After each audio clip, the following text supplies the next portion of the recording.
और इन पंखों को ऊपर नीचे करके पक्षियों की तरह हवा में उड़ूंगा। आज लोग हवाई जहाज में तो बैठते हैं, लेकिन मुझे भूल गए। मुझे शिकायत दूसरों से नहीं, मुसलमानों से है। क्या आप जानते हैं कि राइट ब्रदर्स से पूरे 1000 साल पहले जब बाकी दुनिया और यूरोप तारीकी में डूबा हुआ था, उस वक्त एक मुसलमान साइंसदान ने हवा में उड़कर लोगों को हैरान कर दिया था। तुमने सुना? एक मुसलमान ने हवा में उड़ने की कोशिश की, परिंदों की तरह। हाँ, सुना तो है। क्या आप जानते हैं कि आज हम जिस पैराशूट और हवाई जहाज की तकनीक का इस्तेमाल करते हैं, इसका पहला साइंसी डिज़ाइन और कामयाब एक्सपेरिमेंट स्पेन के एक मुसलमान ने किया था, जिसकी उम्र 80 साल की थी। और क्या आप जानते हैं कि नासा ने चांद पर मौजूद एक बड़े गड्ढे, जिसे क्रेटर कहा जाता है, उसका नाम एक मुसलमान साइंसदान के नाम के ऊपर रखा हुआ है और जिसे फादर ऑफ एविएशन कहा जाता है। ये दास्तान है इस्लामी तारीख के एक अजीम साइंसदान की, जिसका नाम अब्बास इब्ने फरनास था। नाम अब्बास इब्ने फरनास है। मैंने सबसे पहले हवा में उड़ने की कोशिश की थी, जिन्होंने इंसान के उड़ने के ख्वाब को हकीकत में बदल कर रख दिया। इस वीडियो के अंदर हम उनकी कहानी को जानने की कोशिश करेंगे। जब से इंसानी तारीख का आगाज हुआ और इंसानों ने आसमानों की बुलंदियों को देखा तो वो हैरान हो गए। परिंदों को ग्रेविटी से आज़ाद होकर हवाओं में जब तैरते हुए देखा तो इंसान के दिल में भी ख्वाहिश हुई, काश उसके भी बाजू होते और वो भी इसी तरीके से हवा में उड़ पाता। काश हम लोग भी हवा में उड़ पाते। क्या तुम मजाक कर रहे हो?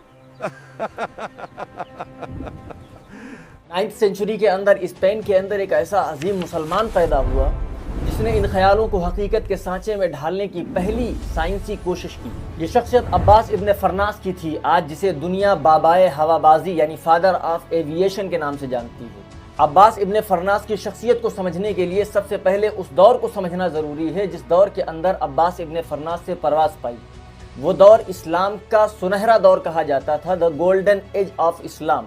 और उसके बिलमुकाबिल यूरोप और पूरी दुनिया जहालत में डूबी हुई थी। स्पेन का एक शहर नाम था कुर्तुबा, जो उस वक्त इल्म व हिकमत का मीनार बना हुआ था। 9वीं सेंचुरी के अंदर ये शहर कुर्तुबा उमवी खिलाफत का कैपिटल था। ये शहर न सिर्फ अपनी खूबसूरत मसाजिद, इमारतों से मशहूर था, बल्कि ये इल्म व हिकमत का मीनार बना हुआ था और इल्म व हिकमत का ये सेंटर था। यहाँ की लाइब्रेरियों के अंदर लाखों किताबें मौजूद थी। यहाँ की सड़कों के ऊपर रात के वक्त लैंप जला करते थे। एक ऐसी सहूलत जो उस वक्त यूरोप के बड़े बड़े शहरों लंदन, पेरिस, इन जगहों के ऊपर भी नहीं पाई जाती थी।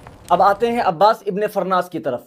अब्बास इब्ने फरनास वो शख्स हैं जिन्होंने सबसे पहले हवा में उड़ने की कोशिश की। उनकी इस कोशिश को समझने के लिए उससे 23 साल पहले होने वाले एक वाक़े का जिक्र करना बड़ा ज़रूरी है, जिसने शायद अब्बास इब्ने फरनास के दिल के अंदर उड़ने का ख्याल पैदा किया। दौर था सन 852 ईस्वी।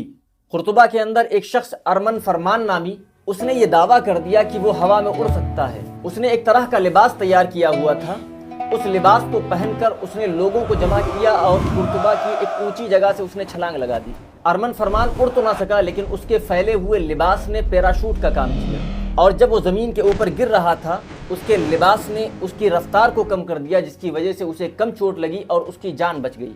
साइंसदान इस वाक़े को तारीख का पहला पैराशूट एक्सपेरिमेंट करार देते हैं। इब्ने फरनास उस वक्त उसी मजमे के अंदर मौजूद थे। जब उन्होंने देखा तो उनके जहन के अंदर एक ख्याल पैदा हुआ और ये सोचने पर मजबूर किया कि अगर लिबास के फैलने की वजह से रफ्तार कम हो सकती है तो थोड़ी सी बेहतरीन डिज़ाइन के साथ ऊपर उठा भी जा सकता है। और उसी दिन से उन्होंने इसके ऊपर रिसर्च करना शुरू कर दिया। उन्होंने परिंदों को बारीकी से नोट करना शुरू किया कि किस तरीके से वो हवा में उड़ते हैं। जब इब्ने फरनास 65 से 70 साल के बीच में हुए, तब तक उन्होंने अपनी मशीन कंप्लीट कर ली थी। उन्होंने रेशम, हल्की लकड़ी और बाज के परों का इस्तेमाल किया ताकि मशीन को एरोफाइल की शक्ल दी जा सके। अब वो दिन आ चुका था जिस दिन इब्ने फरनास को हवा में परवास करना था।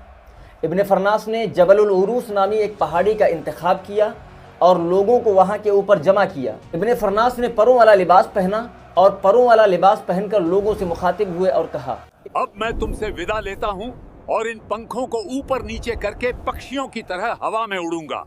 इब्ने फरनास ने पहाड़ी से छलांग लगा दी।